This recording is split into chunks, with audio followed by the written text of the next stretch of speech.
मिर्जापुर नाम के एक जंगल में टुनटुनी नाम की एक चिड़िया रहती थी। वो अपने माँ बाप के साथ रहती थी। टुनटुनी के पिता खेत में हल चलाने का काम करते थे और टुनटुनी अपने पिता की मदद करती थी। 2 दिन बाद टुनटुनी की कॉलेज फीस देने का समय आ गया था। क्या पैसों का इंतजाम किया है आपने? तुम चिंता मत करो, मैं कुछ भी करके 2 दिनों में पैसों का इंतजाम कर लूंगा। ऐसा कहकर टुनटुनी चिड़िया के पिता बड़ी बहादुरी से बात करके वहाँ से चले जाते हैं। टुनटुनी चिड़िया की माँ उनका बहुत इंतजार कर रही थी, लेकिन बहुत देर के बाद भी वो नहीं आते हैं। पता नहीं ये जंगल में घूमना कब बंद करेंगे। बेटी की फीस की कोई फिक्र नहीं है इन्हें। मैं जाकर देखती हूँ।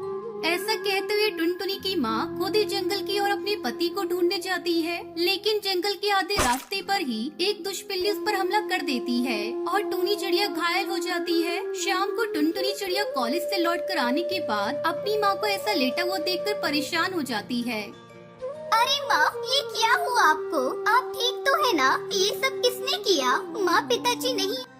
अरे बेटा, मैं उन्हीं को ढूंढने निकली थी, लेकिन वो कहीं नहीं दिखाई दिए और मुझ पर एक दुष्ट बिल्ली ने हमला कर दिया। बड़ी मुश्किल से जान बचाकर आई हूँ। और बेटा, डॉक्टर कह रहे थे कि अब मैं फिर कभी खड़ी नहीं हो पाऊंगी। अपनी माँ की बात सुनने के बाद टुनटुनी को बहुत दुख होता है और इतना सब होने के बावजूद भी आसपास उसके पिता कहीं पर भी नजर नहीं आए। परेशान टुनटुनी अपने पिता को हर जगह ढूंढती है। हरी काका, क्या आपने पिताजी को देखा है कहीं पर? वो अभी तक घर नहीं लौटे हैं। हाँ बेटा, आखिरी बार तालाब के पास से गुजरते हुए थे। टुनटुनी चिड़िया सीधे तालाब के पास जाकर देखती है। वहाँ पर पानी में डूबकर मरे हुए पिता की लाश उसे नजर आती है। अपने पिता की लाश देखकर टुनटुनी चिड़िया बहुत रोती है। तभी भूरा कबूतर वहाँ आता है और टुनटुनी चिड़िया से कहता है, कुछ पक्षी कह रहे थे कि वो एक चिड़िया के बच्चे को बचाने के लिए पानी में कूदे थे। बच्चा तो बच गया, लेकिन वो नहीं बच पाए। पर पिताजी को तैरना ही नहीं आता था। तुम में से कोई और क्यों नहीं गया पानी में? हम में से कोई भी उनके जितना बहादुर नहीं था। हमें माफ कर दो। ऐसा के पक्षी मिलकर टुनटुनी चिड़िया के पिता का अच्छे से अंतिम संस्कार करते हैं। 2 दिन बाद हर अखबार में टुनटुनी चिड़िया के पिता के बारे में खबर आती है। वो देखकर टुनटुनी चिड़िया कहती है, मुझे लगता था कि अखबार वाले हमेशा बकवास खबरें ही डालते हैं, लेकिन सुबह के अखबार में कुछ अच्छी बातें भी होती हैं। ऐसे कहते हुए काफी देर सोचने के बाद टुनटुनी सुबह उठकर अखबार डालने का काम करती है। टुनटुनी हर जंगल और हर घर में घूमकर अखबार डालती है और जल्दी से काम खत्म करके अपनी माँ का ख्याल रखती है। तेरा कॉलेज का क्या हो गया बेटा? तू कॉलेज नहीं जाएगी तो कैसे होगा? स्कूल और कॉलेज में जितना सीखना था सीख लिया माँ। मैंने जो इस पर काम करने की बारी है, आप चिंता मत कीजिए। मैं सिर्फ अखबार नहीं डाल रही हूँ, अखबार लिखकर बेचने की भी कोशिश कर रही हूँ।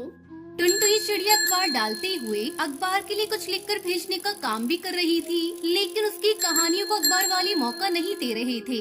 एक दिन कालू नाम का एक कौआ टुनटुनी चिड़िया को अखबार डालते हुए देखता है और उससे कहता है, मैं तुम्हें 2 साल से अखबार डालते हुए देख रहा हूँ और तुम अपनी कहानी भी लिख रही हो। मैं एक सेठ को जानता हूँ, तुम चाहो तो अपनी कहानी उनके अखबार में छपवा दो। वैसे भी उन पर अभी कोई कहानी नहीं है। ठीक है कालू भैया, मैं अपनी कहानी हूँ।